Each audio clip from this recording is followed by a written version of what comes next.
Oh God, no! Dash reeled in horror at the image presented to her. The room was decorated in a typical but twisted Pinkie Pie flair. Colorful streamers of dried entrails danced around the ceiling. Brightly painted skulls of all sizes were stuck on the walls, and organs done up in pastels and filled with helium tied to the back of chairs. All the tables and chairs were made up of bones and flesh of past ponies. Dash cringed at the centerpiece on the table nearest to her.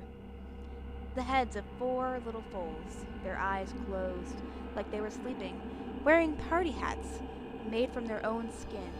She recognized one of them as Applebee's classmate. Her eyes darted back and forth as she gazed at the patchwork banner hanging from the rafters. Made from several pony hides, the words, "Life is a party," was scrawled in red. Dash's attention was stolen by a party horn unfurling and tickling her nose. She saw Pinkie Pie standing in front of her. The party pony was wearing a dress quilted from cutie marks. On her back fluttered 6 Pegasus wings, all different colors. As she skipped in excitement, her necklace of unicorn horns loudly clackled together. Like it? She asked. I made it myself. Dash pleaded. Pinkie, please. I'm sorry if I did anything to you. I didn't mean it. Please let me go. I promise I won't tell any pony. Oh, Dash. You didn't do anything. It's just your number came up and, well, I don't make the rules. We can't turn back now. Rainbow Dash was tearing up. How could this be happening? Aw, don't be sad, Dash, Pinkie said. Look, this'll cheer you up. I brought your friend. Out of seemingly nowhere, Pinkie displayed a blue and yellow painted skull. It was about pony size, but had very defining features. A beak. Dash was freaked out. Is that... Hey, Dash, let's hang out together. These ponies are lame-os. Dweebs, dweebs, dweebs. Pinkie mimicked. I caught her right before she left town. Remember when I left the party for about 20 minutes? That wasn't enough time to play with her, of course.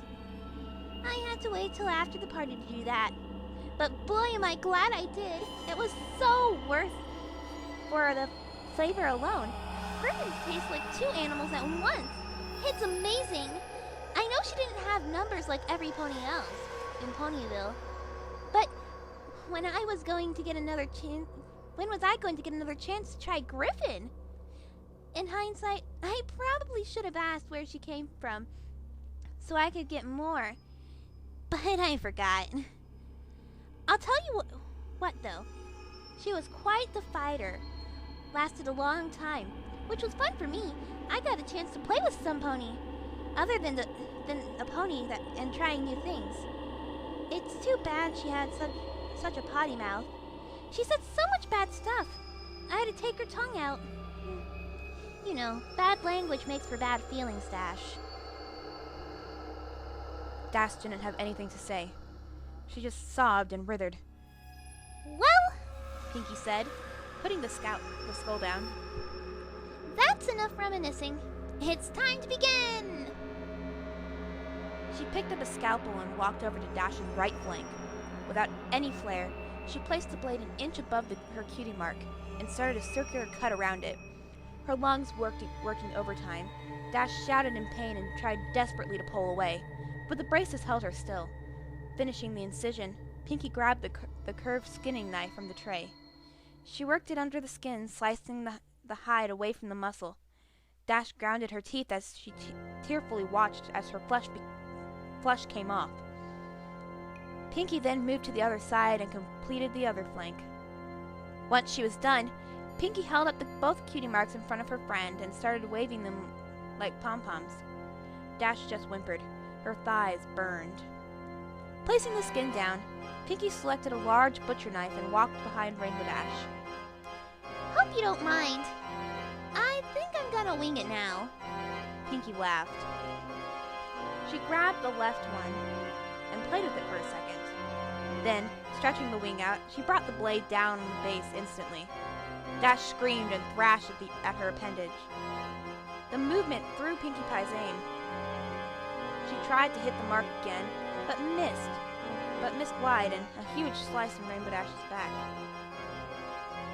Dash! You gotta stay still or I'm gonna keep missing. She took another whack at the hit and hit the target. She swung again and again, blood spraying into the air, but realizing she wasn't getting anywhere. The blade just wasn't going through the bone. I guess I forgot to sharpen it. I'll try something else, she stated as she tossed the knife over her shoulder, the blade embedding itself into the table. The crying Rainbow Dash heard the sound of a metal box opening and closing. Got it! Say, Dash, why do they call it a hacksaw? It doesn't hack.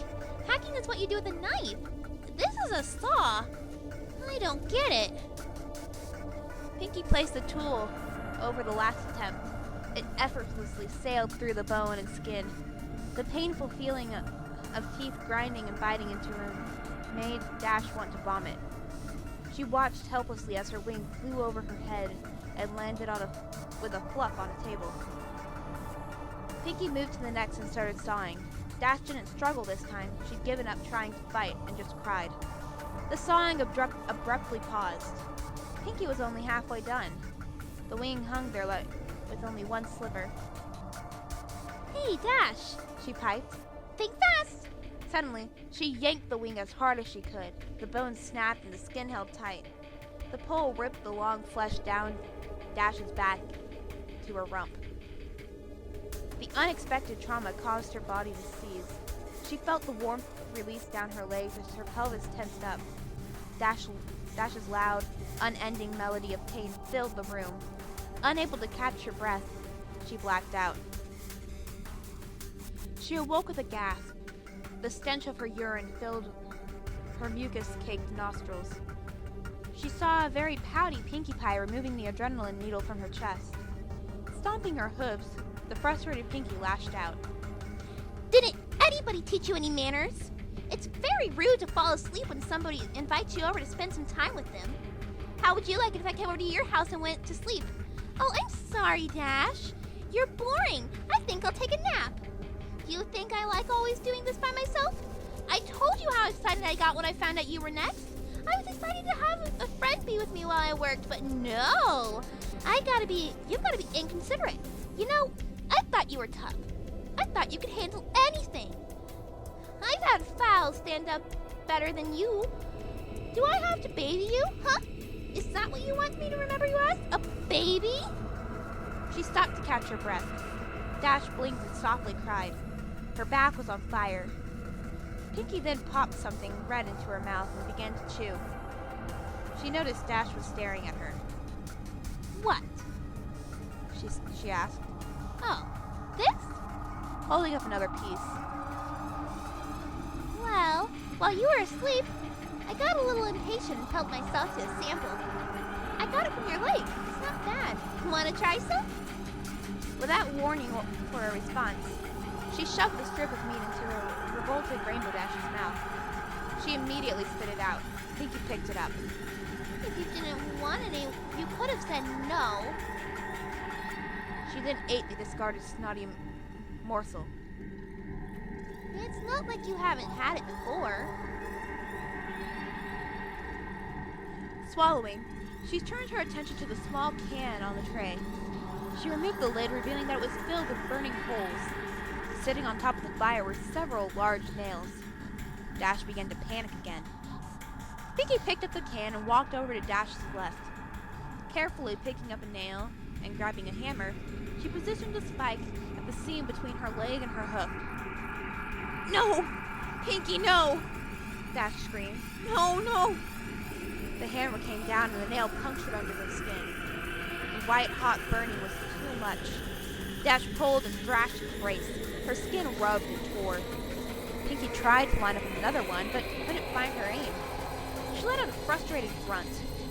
When she pulled the hammer back and took a wild swing, Dash bursted out crying and began to beg. "Please stop! Please, please stop. Pinky rolled her eyes. Putting the hammer back down, she walked in front of her friend.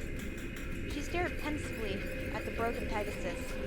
Gilda didn't even cry this much when she stuck a live parasprite down her throat. Pinky thought for a minute about what she had to do next. Then there was a sudden spark in her imagination. She grabbed her gear wheel on the rack and laid Rainbow Dash's back on her back. She moved Rainbow Dash's hind legs, bringing the can with her. Pinky picked up the hammer again as she drove a searing piece of metal into the bottom of Rainbow Dash's hoof. Dash screamed again. Pinky put one into her other hoof. Next, she located the small generator on the tray.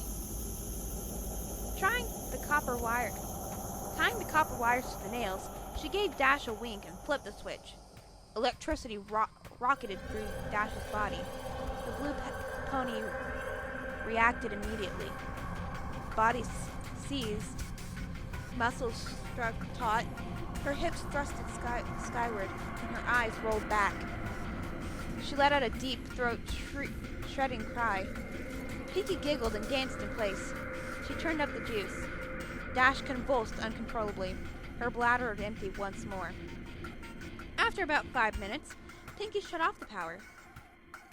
The area smelled of lightly cooked flesh and burnt animal. She put Dash upright again and tried to snap the delirious and drooling pony back to attention. Dash! Dash! Wake up! Rainbow Dash managed to give her a modicum of weak acknowledgement. Pinky reached into the medicine bag and produced a large syringe. All right, time for the last round. Dash looked at the needle, and Pinky took that as a question as to what it was. Something to take the pain away, she informed as she walked around Dash's ruined backside. She stuck the needle into the lower part of her spine. Dash flinched. Coming to the front again, she told her friend, in a few minutes, you won't be able to feel anything below your ribcage. Then, you'll be able to stay awake and watch the harvest. Dash started to cry again. Pinky, she trembled out. Yeah? I want to go home. Dash openly sobbed. Yeah, I can see you wanting to do that, the party pony replied. Sometimes I just want to give up and say, I'm done with this mess. And I go to bed. But you know what? You can't shrug off your responsibilities. Just gotta pull yourself up and meet the challenge head on. That's the only way you're gonna get ahead in life. Dash cried. Minutes passed and the drug took effect. Dash was numb from her chest to her flank. Aware of this, Pinky approached her with a scalpel. With only a smiling glance to Dash, she made a long cut across her pelvis, just above her crotch. Moving up her body, she drew a similar incision under her ribs. One final cut made down her stomach, connected the first two. Looks like I got my eye on you, Dash. With a moist, gooey sound, the new door flapped open. The sight of her own organs and the lack of feeling caused Rainbow Dash's breath to intensify. Pinky sliced open the abdominal sac and grabbed the large intestines, separating it from the rest of the digestive tract and pulling them to form the cavity. Pinky was getting jovial and started making jokes. Dash growls, weaker from the new source of blood loss. Tired to shut her eyes, tried to shut her eyes at the comedy act. Pinky was laughing. Look at me, I'm Rarity, she said, slinging the tube around her neck and spreading the blood in all directions. Isn't my new scarf so pretty? Reaching back in, she cut a smaller intestine off the bowels. Squeezing out the excess excrement, Pinky filled it through her teeth and dragged it back and forth. to say you gotta floss every day, Dash. Rainbow Dash was barely aware of what was going on anymore. The shock was causing her to fade. Pinkie got disappointed. Driving back into the guts, she ramped up her routine. Don't go yet, Dash. She started pulling out the rest of the organs, stopping at each one.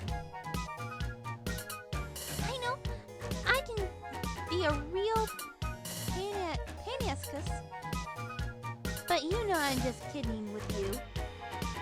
You really gotta learn to liver it up. Boy, these jokes are getting bladder. I guess you gotta develop a stomach for them. She placed the discarded body parts into the bucket, keeping the last one a bit longer. Oh, bagpipes, she said, placing the tube in her mouth and the organ on her armpit.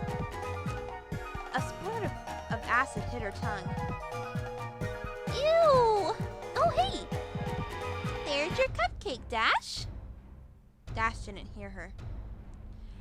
She had slipped from consciousness minutes ago. Pinkie, not satisfied yet, hit her with another adrenaline shot. Dash awoke up for her last time, her heart jumping. Her blood flowed faster and faster. It wouldn't be long now. Pinkie put Dash down on her back and straddled her chest. The scalpel was at ready. You know, Rainbow Dash, I'm disappointed. I thought you would have lasted longer. I really wanted to spend more time with you before we got here, but I guess it was my fault. I should have taken it a little slower. Oh well. It really was nice knowing you, Dash. The blade sunk into the blue one's throat and worked its way up to her chin. Coming back down, it circled around her neck. The last thing Dash felt was her skin being cut away from her skull, the metal scraping at her teeth. Then she was gone.